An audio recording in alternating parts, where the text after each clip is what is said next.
안녕하세요 여러분. 오늘은 조선시대의 통치체제 확립에 대해서 같이 공부해 보겠습니다. 고려말 성리학을 수용한 급진파 심진사대부는 신흥무인 세력 중 하나인 이성계와 손을 잡고 마침내 고려 왕조를 무너뜨렸습니다. 하지만 실제 이성계는 무인 출신이었고 정치적 능력은 부족한 인물이었기 때문에 조선 초기 실권은 이 신진사대부들이 권력을 잡고 국가를 운영해 나갔습니다. 그들은 자신들의 사상이었던 유교, 즉 성리학을 국교로 삼아서 왕도 정치를 추구하였습니다.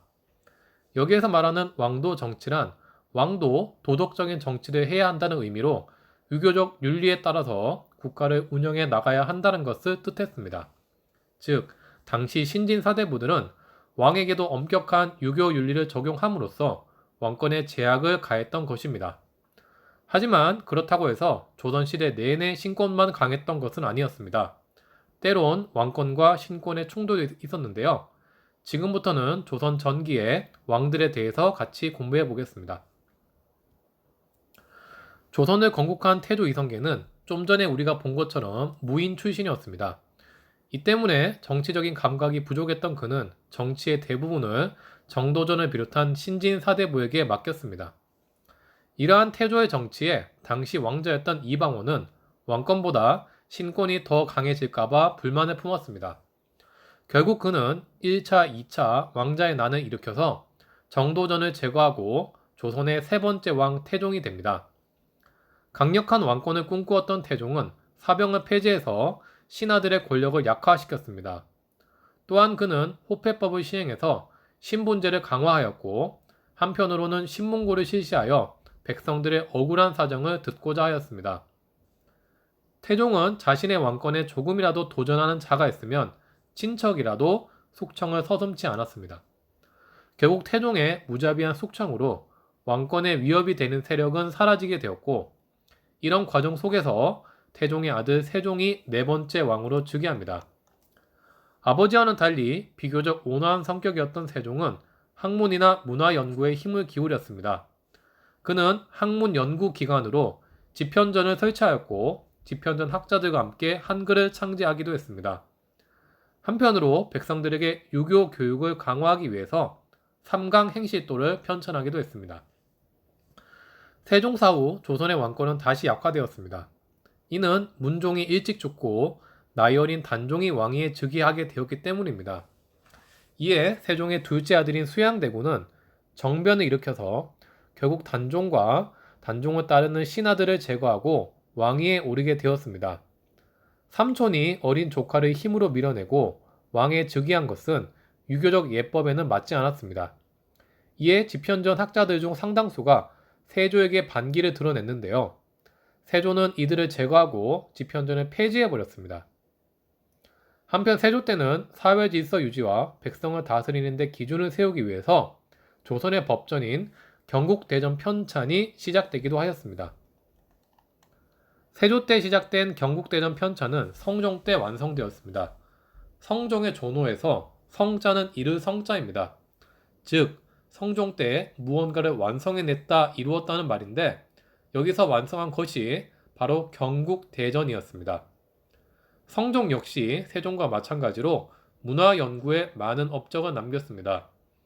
집현전을 대신해서 왕의 자문 기구이자 학문 연구 기관으로 홍문관을 설치하였고 왕실의 예법에 관한 국조 오레이를 편찬하기도 하였습니다.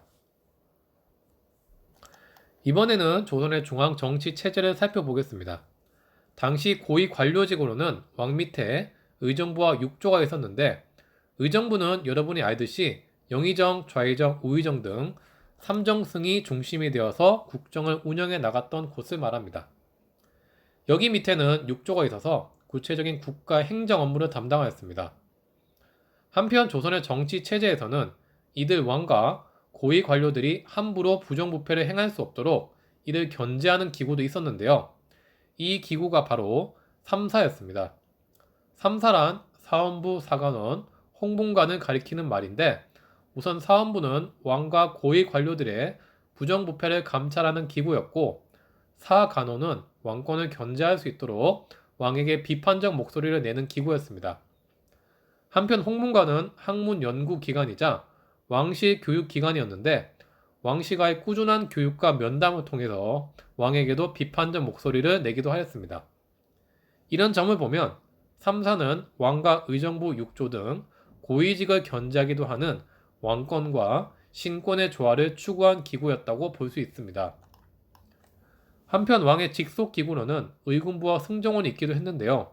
의군부는 왕의 형벌 재판 기구였고 승정원은 왕의 비서 역할을 하는 기구였습니다. 이렇게 조선시대 정치 체제의 기본적인 모습을 살펴보았습니다. 이번에는 조선시대의 지방 행정 제도와 과거 제도를 살펴보겠습니다. 조선은 전국을 8도로 나누어서 통치했습니다. 8도에는 오늘날 도지사에 해당되는 관찰사가 있었고 그 밑에 각 군현이 있었습니다. 고려시대와 비교되는 조선시대 지방제도의 특징은 모든 군현에 지방관이 파견되었다는 점입니다. 이로써 고려시대까지 지방관이 파견되지 않은 군현이었던 향, 부곡소는 조선시대가 되면 사라지게 되었습니다. 한편 조선의 교육제도도 살펴보면 당시 조선의 과거제도는 문과, 묵과 잡과가 있었는데 고려시대와 비교해서 승과가 사라지고 묵과가 신설된 것이 특징이라고 볼 수 있습니다. 조선은 유교적 예법 윤리의 정착을 위해서 교육기관에도 많은 힘을 기울였습니다. 그 결과 중앙에는 성균관 사부학당 등의 교육기관이 존재했고 지방에는 향교가 있었습니다. 네, 이렇게 오늘은 조선시대 유교적 윤리를 바탕으로 한 기본적인 국가 통치 체제의 확립을 살펴보았습니다. 오늘 공부한 내용 잘 정리하시면서 특히 이전 왕조였던 고려시대와의 차이점들을 잘 구분해 주시기 바랍니다. 네, 이렇게 이번 수업 마치겠습니다. 다음 시간에 뵙도록 하겠습니다. 수고했습니다.